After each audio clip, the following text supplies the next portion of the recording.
今日 Sporty Talk 吹水嘅環節咧，繼續咧就請到精神科醫生許龍傑許醫生上嚟咧，就同我哋講下咧呢一個心靈哲學啊，同埋精神醫學啦。我哋第一集咧就攞咗一個腦出嚟啦，咁啊本身諗住去講下邊一度叫松果體，亦即係笛卡爾所講嘅連接住物質同埋心靈嘅中間嗰個載體啦。咁但係我哋因為實在講得太 high 啦，已經忘記咗咩叫做松果體啦。咁啊趁個腦都仲喺度啦，咁我哋不如就揾下咪真係有呢一樣嘢咧？笛卡爾係啱定係錯嘅咧？係啦，咁啊講下啦，嗱呢個就大腦啦，咁我哋可以咧就將佢拆開一半先。咁啊呢個大腦咧，我自己睇唔到啊。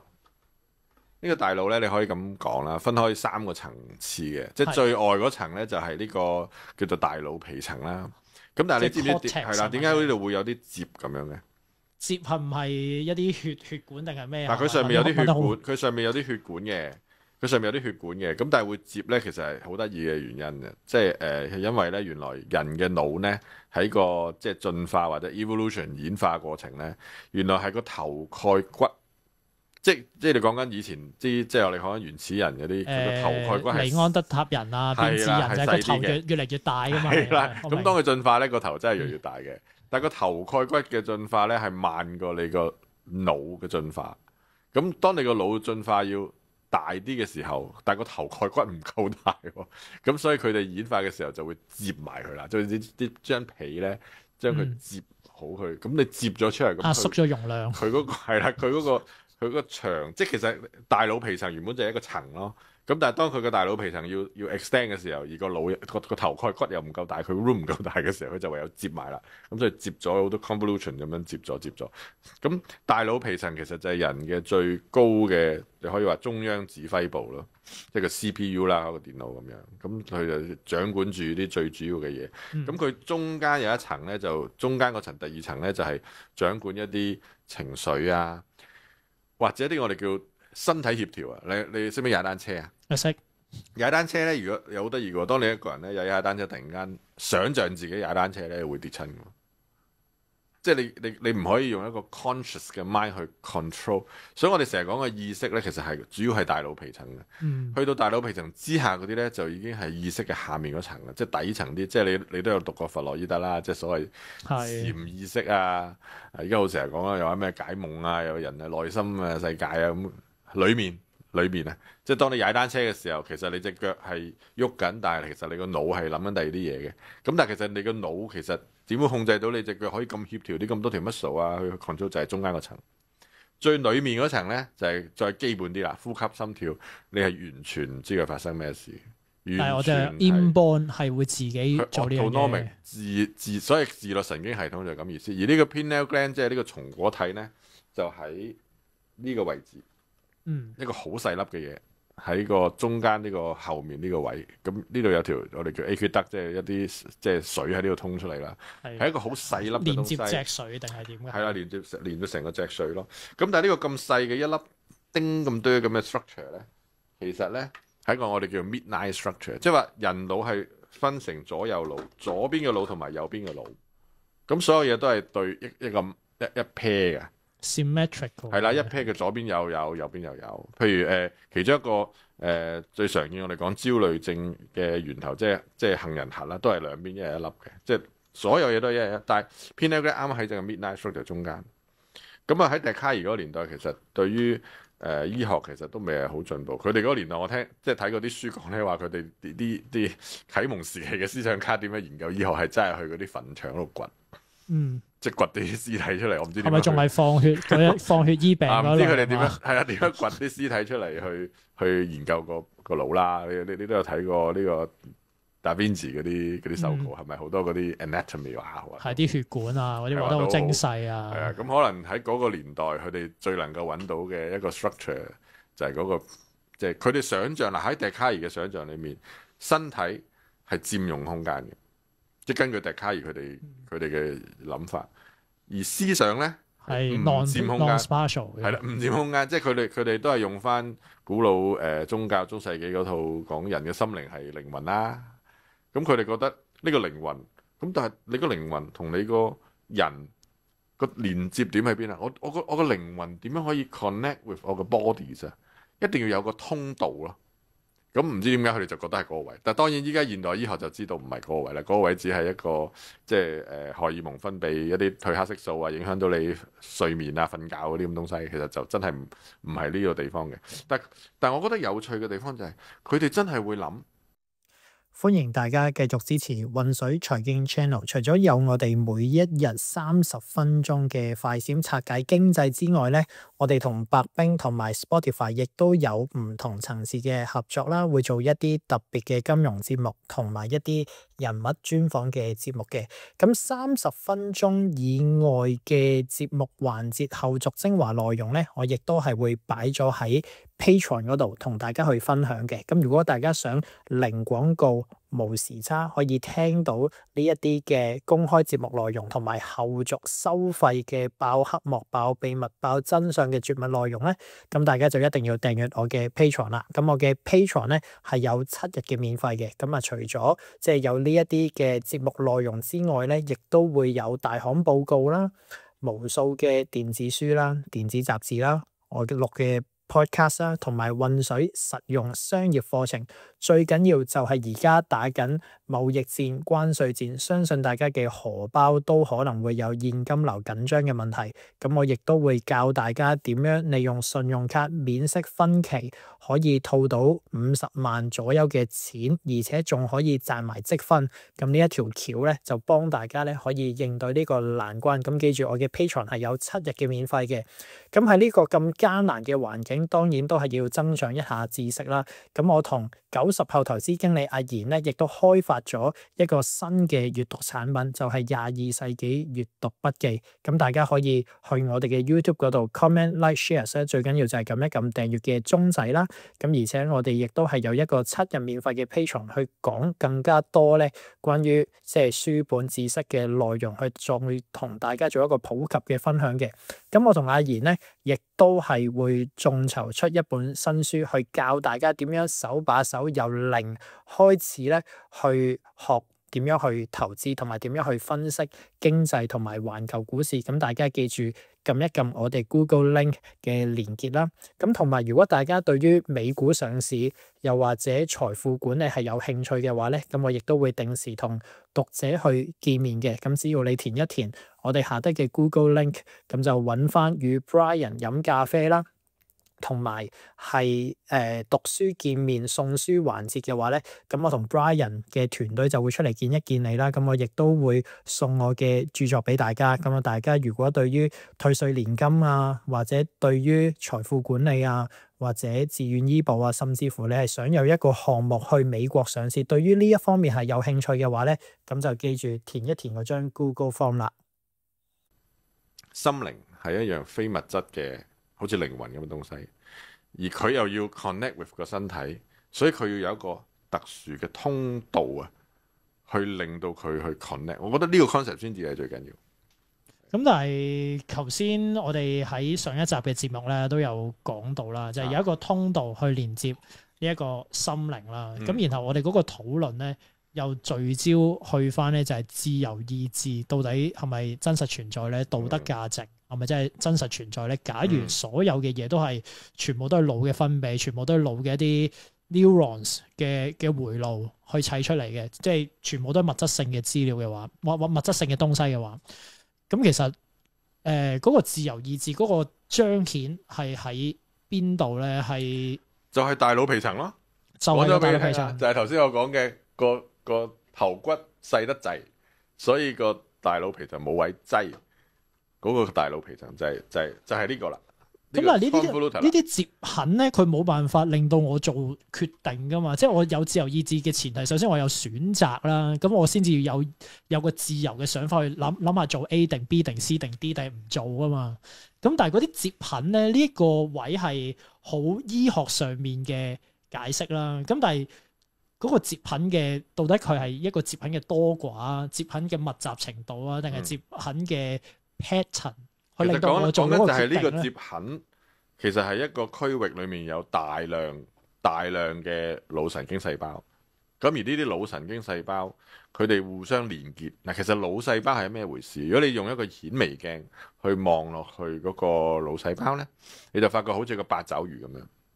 咁八爪魚個身就係個腦細胞嗰個即係個 body 啦，跟住佢就伸好多手手腳腳出嚟，就連結其他腦細胞。咁啊個腦裡面有千千萬萬上億嗰啲腦細胞駁嚟駁去。咁呢個咁樣嘅 network 呢，佢哋自己之間個溝通呢，就會產生一啲指令，而呢啲指令呢，就指揮咗個大腦傳遞信息俾個身體去做你嘅 action。例如我依家要攞隻杯，即係我要攞隻杯啊！咁就係呢個大腦皮層係一個exactly 知道個位置嘅喎，即係依家科學家係知道個位置嘅喎，係邊一個位置？呢個位置呢，活躍定唔活躍？活躍定唔活躍？有活動咁樣。係啦，咁呢個位置呢，就係個手嘅位置，即係話其實大腦皮層呢，嗱要睇翻個大腦皮層啦。呢個大腦皮層呢，有一條叫 central sulci， 即係話佢有一條中間嘅界，咁前面同後面嚇，即係睇你點分叫前面後面啦。總之其中一邊呢，就係負責收感覺，另一邊就係負責 take action。咁而手呢，喺佢 map 裏面有個位置喺度嘅，一個 specific 嘅位置係隻手嚟嘅。咁嗰度 firing，咁就最後我隻手就攞呢個杯啦。咁所以我攞呢個杯嘅行為呢，就係個大腦皮層，而我就係呢個大腦皮層。咁所以呢，其實嗰個喺醫學嘅角度，啲嘢都係好物質性嘅，就係假如我唔想嗰個人攞起個杯，又或者我唔想嗰個病人會做出自殺嘅行為，唔開心、好抑鬱，咁我要追溯本源，就揾翻喺呢個皮層嗰度，我針對住嗰個嘅區域，可能我就打啲 chemical 入去，可能食藥啦，就令到嗰個區域咧就受到抑制，又或者變活躍咗。總之係透過外在嘅物質性嘅嘢，可能係藥物，可能係針，可能係或者係100年前有一個比較殘忍嘅實驗啦。因為我睇有套經典叫做《飛越瘋人院》啊嘛，去到最尾《飛越瘋人院》個主角係俾人哋 cut 咗腦壓葉嘅嗰個位，就令到佢有一個好有自由幹勁。好 vibrant 嘅一個人，就變咗做一個好牛鬥嘅人，然後最尾佢個 friend 就整死咗佢啦，就令到佢得到一個歸宿。但其實你講呢樣嘢咧，就即係事實上你直都係講緊我嘅工作，即係我作為一個精神科醫生，點解我會開一粒藥俾個病人？嗰粒藥當佢係一個化學物啦，其實佢就係進入個身體，然後去到個腦部，影響腦部嘅一啲嘅結構。咁而影響咗腦部入邊一啲嘅化學反應之後，個病人又真係由一個心情唔好變得好翻。嗱，呢個就翻我哋上一集節目講嘅行為主義啦。之前我咪同你講過嘅，行為主義係唔使理中間發生咩事嘅。總之有冇心靈唔重要嘅，我做一樣嘢就刺激佢 input 啊嘛，電腦啊嘛，跟住佢咪 output 咯。咁中間咪有個 process 就係啲腦嘅發過程咯。咁好啦，抑鬱症你點樣睇呢個世界啊？你點樣失望啊？你有咩價值觀啊？你有啲咩唔重要？最緊要你腦部血清素唔平衡，或者即我隨便講啦，有啲腦部嘅化合物。好啦，跟住我哋就用一粒藥入去中和佢，咁佢就冇咗咯。咁啊，行為主義式咁樣腦部發展，即係成個腦部咁樣，咁我哋就解決咗抑鬱症呢樣嘢。咁如果係行為主義嘅嗰個角度咧，假如我係識你哋去判斷行為嘅嗰個方式嘅話咧，我就可以 cheating 成個機制。即係簡單啲嚟講，我知道你點樣去判斷一個人係癲嘅話咧，我就可以根據你判斷嘅嗰一啲表徵，我去扮癲，然後我就可以呃咗你，就令到你判斷失。呢樣嘢亦都係曾經喺歷史上發生過，亦都試過有人咧係即係佢自己親自去講一啲嘅大話，去同一啲嘅精神健康嘅專業人員啦，係呢件事喺美國發生嘅。佢嘗試去 fake 一啲嘅病徵出嚟，咁結果佢真係俾人收咗入精神病院。咁跟住咧就真係同一啲即係其他精神分裂症啊，咁佢喺裏面啊做咗好多嘢啊，又觀察好多啊，寫啲好多書啊出翻嚟。咁佢就即係同啲人就講啦，聲稱下佢話：精神醫學全部都假嘅，你睇下我扮即係癲啊！就調翻轉你話你扮癲，啲人就唔信你係信我喎咁樣。咁但係又翻到去即係我哋頭先所講，即係究竟一個人啊，所謂人心隔肚皮。係啦，你點樣睇人心隔肚皮呢個 concept 咧？人心隔肚皮，通常我用呢一句説話就係講緊同人心難測係同一個 context 咯。係啦，就係我估唔到嗰個人諗緊啲乜嘢嘢啊嘛。係啊，你點估到我係即係扮即係精神問題啊，扮抑鬱症啊？咁你點估到咧？究竟呢個世界有冇測謊機咧？咁同埋一樣嘢就係話一個石頭或者一個物質性嘅嘢，佢係冇呢種私密性嘅。咩叫私密性咧？即係話佢唔會有秘密嘅。我哋有冇討論過三體呢個？我哋未有討論。三體係啦，三體有小説有戲噶嘛？係，我睇咗小説，我冇睇到戲。我就睇咗戲嘅，睇咗 Netflix 嘅。咁其中有一幕咧就好有趣，就係話三體咧就係咩咧？就係講緊一個外星人啦。咁佢哋有3個太陽咁之類啦。咁佢哋個外星嘅文明咧就由於3個太陽咁，所以就嚟滅亡啦。就滅亡啦。咁所以佢哋啲外星體咧就超越啲好遠幾多光年啦。咁坐呢個飛船嚟到地球。咁話說咧，就嚟到地球之後接觸咗一班人類，咁嗰班人類就成為佢哋外星人嘅信徒。咁佢哋咧就成日都會同啲三體嘅外星人溝通。咁有一幕咧就係三體，即係嗰啲地球人咧，就同個三體外星人溝通嘅時候，個三體外星人同個地球人講話：乜你哋會講大話㗎？咁跟住個地球人話：我哋一般都唔會呃你嘅，不過我哋平時都有時會講大話。咁跟住外星人話：吓？乜你哋諗嘢？其他人唔知㗎，其他人會唔知嘅咩？跟住個地球人就話：係啊，我哋唔講，人哋鬼知啊！即係所謂人心隔肚皮嗰個 concept 啦。咁跟住咧，三體外星人就話啦：我哋唔會嘅喎，我哋係一組電波，我哋嘅電波活動，其他人係即刻會測得到嘅。係。咁跟住嗰個地球人就話：其實我哋係可以，其他人測唔到嘅。咁但係咧，最後嗰個外星人就即係好不滿啊！佢覺得你哋會呃我嘅，所以你哋好陰濕，所以佢就唔再同地球人溝通啦，就轉為想攻打地球。咁我點解要講呢個故事咧？就係原來咧，究竟係咪人心隔肚皮？即係根據三體呢個 concept 咧，其實都唔係一定嘅。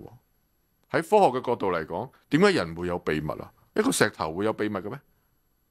一個石頭石頭裏面有啲嘢係佢自己個石頭先知道，外在係測唔到嘅。咁人嘅腦同一個石頭係咩分別啊？都係物質性嚟噶嘛？點解個腦裏面去 keep secret？你點睇呢個 concept 啊？即係如果你用翻一個文學作品或者一個創作去了解翻嗰個心靈嘅結構咧，反而又令我諗翻係一個動漫嘅經典，就係《新世紀福音戰士》，即係去到最尾大家變橙汁啦，即係個 AT 力場全部解晒，我哋冇晒肉體啦，大家變晒橙汁啦，即係橙汁係一件乜嘢嘅一回事咧？就係一個腦嘅思想集合體啊！就係當大家變晒橙汁嘅時候，你又變橙汁，我又變橙汁，大家其實都係同一灘橙色嘅水。咁嗰灘橙色嘅水咧，其實我同你嘅思想係共融緊嘅，交流緊。我哋唔需要透過我嘅聲帶去發出聲音，去 deliver 個 message 俾你聽，你已經知道啦，係咪？因為大家都變咗做嗰灘橙色水啦。咁呢個就係如果用翻文學對文學咧，就可以撞到呢一個嘅觀念出嚟嘅，咁但係喺現實上面咧，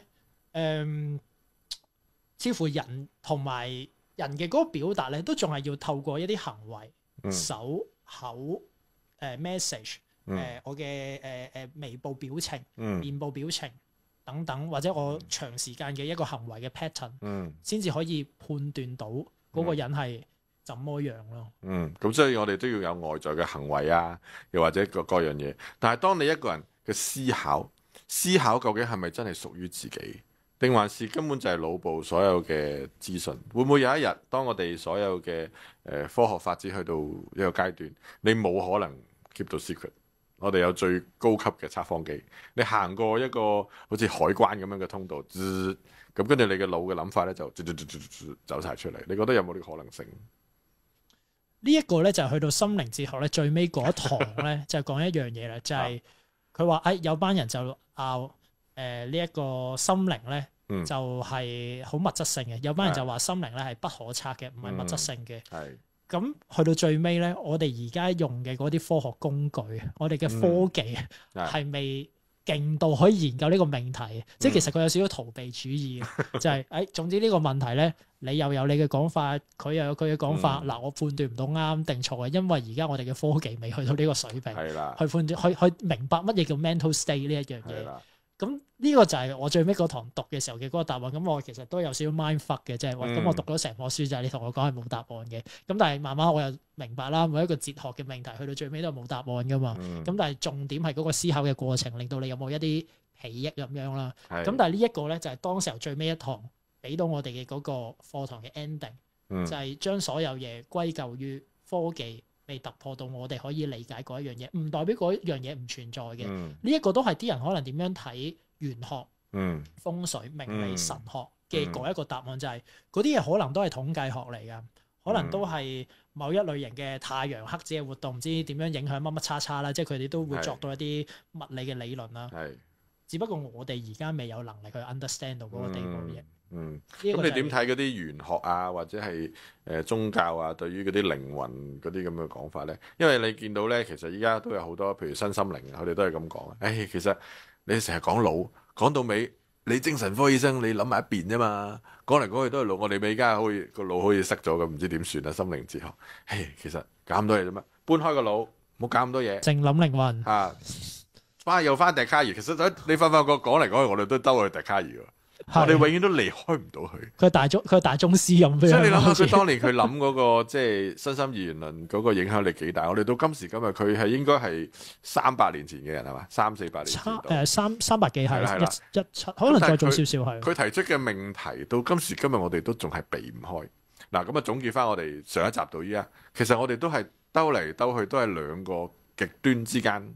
兜嚟兜去，就係啲好物料性、物質性嘅嘢。一個就係物質性嘅身心一元論啦，即係心等於腦啦，心就等於行為嘅總和。頭先你有講過啦，總之我係所有嘢嘅總和啦。心咧就係腦細胞嘅總和，係我個腦嘅總和，行為嘅總和。總之全部都係呢啲物質性嘅總和啦。咁樣呢個就叫做身心一元論。但係我哋講下咧，又唔對路喎。我哋又講翻身心二元論，又覺得人嘅心咧其實係一個獨立嘅存在，一個非物質嘅存在。跟住咧就有佢自己嘅機制嘅。我哋永遠都喺呢兩邊咧搖擺喺度打嚟打去。當我哋去到身心一元論，我哋覺得唔 logic 喎，唔啱喎，得彈翻過嚟。笛卡爾，笛卡爾呢個係神人嚟嘅，即係點解佢嘅諗法到依家都仲係要翻返嚟呢度？但係當我哋去到身心二元論咧，我哋又覺得唔妥當，於是又彈翻去一元論，即係喺兩邊彈嚟彈去。所以點解你頭先話點解我哋個堂課 philosophy of mind 心靈哲學去到最後冇結論呢？個問題就係我哋喺一元論同埋二元論之間，我哋永遠都唔知道行去邊邊先係 work 咯。嗱，我想將個 scope 咧跳翻遠少少，我哋翻笛卡爾先，我哋唔要呢個腦，因為我本身係精神科醫生，我會比較傾向一元論嗰邊嘅。即係如果你講我嘅位企嘅，我當然我會企咗一元論心腦嗰邊啦。但係不如我哋試下跳出呢個爭拗，我哋就當係二元論，即係當咗二元論係啱先啦。跟住我哋就要再問一個問題啦，究竟動物有冇心智？係啦，你點睇？有一啲我印象中咧，就係話嗰啲鯨魚咧，其實係會話等於唔知小朋友3至6歲嘅智商咁樣嘛。似乎係假設咗咧，佢係有某一方面嘅思考能力嘅，即係智力啦。咁當然我唔知道佢檢測嘅方式到底係點樣啦。又或者同我哋人比較相近嘅猩猩啦。咁嗱，因為有一個耶魯嘅行為經濟學家咧，就真係做咗一個幾出名嘅實驗。我突然之間唔醒起佢個名，係華人嚟嘅。佢就揾咗一啲猩猩，就真係去訓練佢哋一啲嘅行為。咁去到最尾咧，有個結論咧，就係個猩猩咧，佢訓練到咧，佢係識得咧，雄性嘅猩猩俾咗啲香蕉個雌性嘅猩猩去換取性交。咁呢一樣嘢就好似證明咗就係，呢一樣嘢係咩？個 nature 係啲咩？交易。就係佢用香蕉去換取某啲嘅性服務。呢一個就係交易，就係人類其中一個最原始。因為人類嘅經濟行為其實可以追溯到即係進化啊，或者係猩猩啊呢啲好基本嘅。係咪猩猩進化到唔知？但係似乎猩猩喺某一個嘅層面，佢係可以做到同人類相近嘅行為，就係利用利益去換取性服務。係咁，呢個都係一個即係動物有心智嘅一個證據係啦。就似乎猩猩佢起碼，我唔知佢心智可以去到幾勁啦，應該就去唔到人類咁複雜，諗邏輯、對故事、對概念咁深刻嘅理解。基本嘢咯。但係基本嗰啲似乎係做到，就係佢知道你要換取某一啲嘅雄性嘅嗰個發泄或者嗰個生理嘅需要，你要付出嘅，你要付出，你就要有一個對手，嗰個對手你要同佢交易，交易就係你要知道佢要啲乜，你要知道佢要啲乜就係發現原來佢都要滿足果腹之欲，就係食香蕉。佢都有好多嘅諗法，好係多動物其實都有佢好多嘅諗法。但係咁我又就要問啦，咁當個猩猩佢覺得肚餓嘅時候，佢嘅感覺，即係用翻我哋頭先所講啦，究竟點樣先至係一隻蝙蝠咧？即係人，我哋可以想像到另一個人係點樣，可以代入混水你嘅角度啦，另一個人嘅角度啦。但係我哋點樣去代入一個動物嘅角度？我哋係永遠都代入唔到嘅。去翻 Thomas Nagel 嘅嗰個結論就係佢就係佢。我嘅意識就係我個腦入面啲嘢 gen 出嚟嘅一嚿嘢。係。咁假如將嗰個蝙蝠嘅嗰啲好物料性啊、生物結構擺咗落去我個腦嘅時候咧，咁到底我定係我變咗做嗰隻蝙蝠咧？呢個就變咗係個同一性嘅問題。又或者我哋唔好再咁理性啦。頭先我講話我哋將個腦擺埋一邊，我哋將咩心腦同一論冚板撥埋一邊咧。我哋而家講笛卡爾，甚至乎我哋再遠少少，我哋講咧文學、講藝術、講音樂、講咧感性，人嘅感性一面啊。頭先你都有輕輕提過，就係話，當你作為一個醫生，你面對一個抑鬱症嘅病人，咁其實我哋有冇另一個 approach 咧？我哋嘗試代入個病人啊，當佢就好傷心啊，就嚟要死啊，要自殺，因為佢好多嘅壓力啊，或者點樣，我哋可唔可以嘗試代入嗰個抑鬱嘅病人？佢真係要死啦，或者佢要好唔開心啦，我感受佢。如果我係你啊，我有個咁樣嘅屋企啊，或者有咁樣嘅破產啊，或者咁樣嘅壓力啊，我同你都一樣。我都會覺得好唔開心。當你唔再用科學啦，拒絕再用理性啦，唔要呢啲嘢，當我哋乜都唔識啦。sympathy 你講緊代入感啊，定係講緊嗰種直頭我就係惻隱之心嘅嘢？係啦，即係我直頭就代入你嘅角度，我好似即係put 自己喺你嘅角度去睇問題嘅時候，咁呢樣嘢我哋就好容易可以 put 到自己落去個猩猩度噶咯。因為我哋唔再用理性啦嘛，我哋停止呢個理性分析，停止科學研究，我哋進入一個感性模，一個文學模，我哋去愛呢個猩猩。咁然後咧就感受到佢好痛，或者肚餓，冇話痛啦，好肚餓，係啦。咁你係講緊嗰個感受嘅本質。咁我仲想再問，究竟我哋應唔應該？假設我依家約你食飯。今晚我哋去鋸扒咁樣，你仲食唔食得落鋸扒咧？我食唔食得落係嗰隻鋸扒嗰隻牛係一隻牛嚟嘅，生勾勾咁樣俾你攞去煎啊，又炸啊，跟住你仲要食落肚啊！你好唔好意思食咧？通常都係即係突然啲咩動物倫理嘅討論係嘛？係啊，動物係啊。你會感覺嗱，你會點樣咧？嗱，我哋依家有一個心靈哲學講到生涯係啦，覺得主觀意志同埋自由意志又好啊，主觀感覺啦。咁我哋動物都有佢嘅主觀感覺噶嘛，係咪先？佢都有痛感噶，好殘忍。即係有我有時網上都見到一啲片嘅，好得意嘅，即係譬如講隻大嘅雞啊，跟住又或者咧就日本有啲個案啦，啲小學生咁樣，叫佢養隻豬。呢個儒家有答案嘅，仲要叫佢仲要幫隻豬改名，跟住成班小學生就養隻豬養，跟住養完之後咧，仲要送佢去湯完之後整碗飯出嚟俾佢食，佢自己食埋。嗱，呢個儒家有答案嘅，儒家嘅答案就係聞其聲不忍食其肉啊嘛，是故君子遠庖廚也啊嘛，就係我哋如果見到嘅，又或者好似佛家講啦，食三淨肉啊嘛，不因我而死，不因我而殺。假如即係我未去到佛家咁極端啦，即係當然如果你喺面前劏嗰隻雞咧，我都照食嘅。咁嗰個位就係在於你嗰個感受嘅嗰個聯繫，即係呢個就係儒家嘅嗰個答案。如果我係聞其聲不忍食其肉，我聽到我個廚師劏佢嘅時候咧，佢係會叫嘅。咁你嗰個共感啊，即係人同埋物之間物我與共嘅嗰個共感一產生咗，可能你就唔想去食佢，或者你食佢嘅時候會有少少內疚的感覺。但係假如即係點解要君子遠庖廚咧？就係如果個廚師係喺你見唔到嘅情況之下，你見到佢劏嗰隻雞，睇唔到就睇唔到當唔知。我好似阿叻咁，我睇唔到見唔到冇。總之佢係咪都整咗碗牛扒，整咗個雞扒俾你啦？係啦。咁可能我就會食㗎。咁呢個就係儒家嘅答案。而呢個咧就係我哋今日討論心靈哲學嘅其中一個實際應用啦。咁點樣叫實際應用？就係其實所謂心物啊嘛，身心二元論即係心物二元論。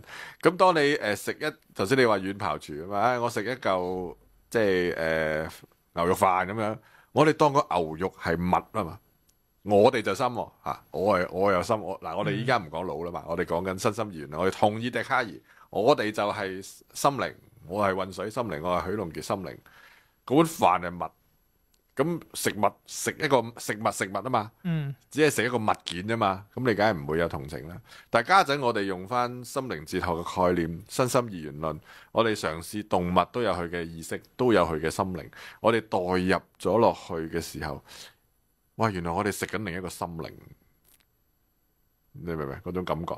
即係好似一個生命體咁樣，即係一個心靈食緊另一個心靈，一個心靈會感痛嘅人，佢去令到一個動物都覺得痛，最後你食咗佢。呢一個咧，因為頭先都講開儒家啊嘛，即係你真係好鬼中意考我嘅。我哋我做呢個節目咧，真係我都不得不佩服我自己。由經濟學啦，上一集又講到流行文化啦，去到而家咧，直情連啲哲學啊文化都要攞埋出嚟。即係儒家講嘛，親人民愛物啊嘛，愛有等差嘅。即係首先我係愛咗我身邊嘅最核心人啦，咁即係人類啦，即係人類啦，就係我嘅屋企人啦。咁然後你要做到文包物語啊，去到你要愛成個世界，墨子嗰隻兼愛啊，係超級難。但係有冇愛埋啲動物咧？呢一個咧就要有，佢係一個階梯等級性嘅一個推進嚟嘅。我先要愛咗我嘅屋企人。但我想問，而家有冇話愛動物嗰啲咁嘅東西㗎？你去到呢個就係叫做文包物語啊，去到最尾咧就真係你嘅人心仁者無敵，大到你係連你嘅敵人所有嘢你都愛晒。嗱咁啊，阿雲水我你嘅動物，阿雲水我呢個就係聖人啦。我當你係聖人嗱，我假設你係聖人，我先假設你係聖人。嗱，今日開始，今晚我約你食飯咧，你開始聖人模式，哇！我聖人模式唔係咁解，我梗係知點解啦。聖人模式係另一樣嘢嚟嘅，醫生。我哋將佢呢個字放喺你呢個情況，你終於成為一個文包物語嘅聖人啦，動物即係非常之有 empathy 佢哋，咁跟住你今晚就決定進入呢個即係素食。咁我再問你個問題啦。然後有個科學研究就話植物都有痛感，跟住我又唔係啦。假如你去將一棵即係你去摘一個菜心咁先算啦。你今晚就算啦，我食齋啦咁樣啦，跟住全部齋嚟嘅，冇肉嘅。咁但係依家有個科學家話俾你聽啦，你割呢個菜心嘅時候咧，你嗰把刀去割嗰下咧，你覺唔覺得有痛感？棵菜。而家唔知我冇特別去 drill 嗰個期刊啦，但係好似有某一派嘅科學嘅説法就話植物都有佢嘅痛感啦，所以我都唔知個痛感係點樣嚟嘅，點樣有佢嘅結構令到佢有痛感。呢方面我就冇接觸即係。但係我明嘅，你意思係一個思想實驗，但係假設佢係啦。我就睇咗出紀錄片，咁出紀錄片就係 Now True 有出紀錄片啦。咁佢就因為我唔係呢個專業啊，植物唔係，但係佢就真係訪問咗一個科學家。咁啊，嗰個科學家咧就係研究植物嘅。咁佢喺研究嘅過程裏面咧，其實佢就會去咗大自然啦。即係嗰個科學家本身，嗰個女係一個女嘅科學家嚟嘅。佢研究好多植物嘅感覺，佢又唔會話好 conclusive 咁樣話植物真係有痛感。但係當佢研究咗一段時間嘅時候，佢就去咗大自然。到最後，佢就 develop 咗一啲嘅信仰啦，你可以咁講啦。佢覺得呢個世界係好 harmony。你記唔記得有出戲叫做《阿凡達》？記得。有一同二添，最終咧，藍色嗰嚿嘢啊嘛，係啦。但係佢流露出嚟嗰種世界觀，即係話佢個世界一棵樹下面好多好多連結，係整個宇宙，整個都可以 connect 到嘅。係啦，咁而人嘅意識咧就可以點樣通過呢個即係即係嗰棵樹啊，咁即係成個宇宙都係一個咁樣嘅意識。其實呢種咁樣嘅 concept，我哋睇翻迪士尼好多戲都係咁樣。我啱啱去旅行啦，喺飛機上面就睇咗《美女與野獸》，我唔知點解突然間會睇出嚟，我唔知點解咧，我撳落去咁樣睇，跟住我再睇翻即係《Beauty and the Beast》裏面嗰個即係嗰個 Beast 佢嗰個城堡入邊嗰啲杯啊、茶啊，佢哋會跳舞啊，會講嘢嘅喎，係啊，嚇會講，即係連死物都有靈性，咁放喺頭先你所講嘅儒家思想。民不口物語，聖人啊，唔好聖人模式，聖人啊，聖人啫嚇。咁死咯喎，連杯啊、碟啊、台啊，我哋係咪都應該要有啲愛心咧？你點睇咧？慘啊！呢個哇，呢個 topic 非常之大嘅。咁但係如果你嘅愛你嘅人心去到呢個位嘅時候，嗰一種咁超凡入聖嘅存在咧，係應該會愛埋晒呢一啲嘅部分嘅。咁但係用翻啲貼地少少嘅位啦，咁係咪聖人就唔食嘢咧？聖人唔食肉咧？即係咪因為佢有痛感，我憐憫佢？又或者咧，我哋有共感，我唔食咧？唔能夠斬一棵樹，譬如我呢張台咁樣，都要斬一棵樹。咁你鋸嗰棵樹係咪痛啊？佢其中一個答案咧，就係你食嘅時候，你要有一個感恩的心，就係感恩就係佢嗰個動物，佢係犧牲佢嘅生命成為血肉，然後去令到你可以得以繼續生存落去。所以你要帶有嗰個感恩的心，而呢一樣嘢喺文化宗教入面，似乎都係會有同樣嘅共同啦。即係我唔係一個天主教教徒啦，但係佢哋即係我以前都係天主教嘅小學出身啦。你都係會有一個謝飯啊，食飯之前你都係會有一個帶住感恩嘅心㗎嘛。即係呢一樣嘢就似乎係嗰個聖人喺面對現實嘅選擇同埋佢嘅人心，即係泛濫到一個位，你要愛晒所有嘢之間衝突之下嘅其中一個 way out 就係唔好意思，我都係要食咗你噶啦。咁但係我唯有感恩嘅心，同埋我會 make myself useful，就係你犧牲咗成為我嘅血肉嘅一部分，我唔會令到你嘅犧牲係冇價值嘅，我唔會走去做壞事、殺人放火嘅，傷害成個地球嘅。咁可能呢一個就係嗰個嘅 way out 咯。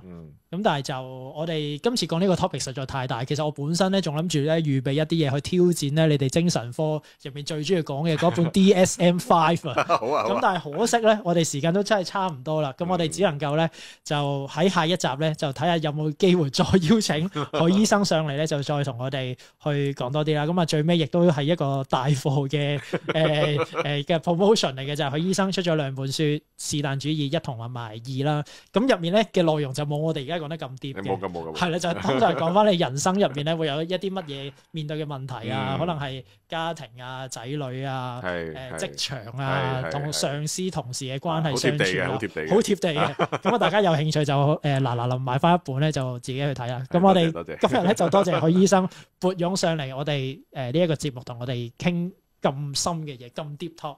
我哋下次再見，拜拜。因為而家嘅市況係非常之不穩定啦，中美亦都係打緊一個貿易戰、關稅戰，甚至乎係金融戰。結果咧，我就1年前一注獨贏買黃金咧，亦都幫助到好多 Fortune Insight Prime 嘅讀者咧，就賺到好多錢啦。咁如果大家咧想了解最新最貼市嘅市況分析嘅話咧，就記住訂閱翻我嘅 Fortune Insight Prime 嘅黑會員同埋即市嘅策略。咁希望係呢一個產品可以見到你，同埋幫大家咧喺而家呢一個咁艱難嘅市況之下咧，都可以持盈保泰，繼續係幫資產做好一個增長嘅策略啦。咁除此之外咧，如果你係對於買金有興趣嘅話，亦都歡迎咧去明德金融嗰度輸入翻我嘅優惠碼去做一個嘅開戶嘅。你唔擺錢入去買金都冇所謂嘅。咁啊，記住要賺盡晒嗰啲優惠啦，開咗個戶先，然後就攞咗嗰個嘅會員優惠，咁之後咧就可以食正住呢一個金嘅浪潮啦。喺而家呢一個咁艱難嘅市況咧，相信大家對於海外嘅資產管理咧都係產生咗一個嘅興趣啦。點樣將啲資產擺去一個相對安全嘅司法管轄區 jurisdiction 或者國家，甚至乎喺海外管理資產呢一啲咁樣嘅策略咧，90後投資經理阿賢就可以幫到你啦。咁你記住咧，就填一填翻90後投資經理阿賢嗰張 Google Form， 咁就可以幫你嘅資產咧就離開一個相對危險嘅司法管轄區啦，就係一個安全嘅司法管轄區嗰度咧就可以咧做到一個資產配置同埋資產管理，咁就有一個嘅離岸戶口同埋離岸資產管理嘅 One Stop Solution。咁啊，記住填翻咧嗰一張嘅 Google Form 啦。咁如果你對於 AI 去炒股嘅呢一套策略咧係有興趣，甚至乎而家都成為咗全世界最主流嘅策略嘅啦。咁假如你仲未學識嘅話咧，亦都記住揾翻 TraderK 去填一填佢張 Google Form， 了解一下點樣應用翻而家最新嘅科技去建立一個交易系統，然後幫你自己嘅炒股策略上面咧攞多一個參考。記住，亦都填一填張 Google Form 啦。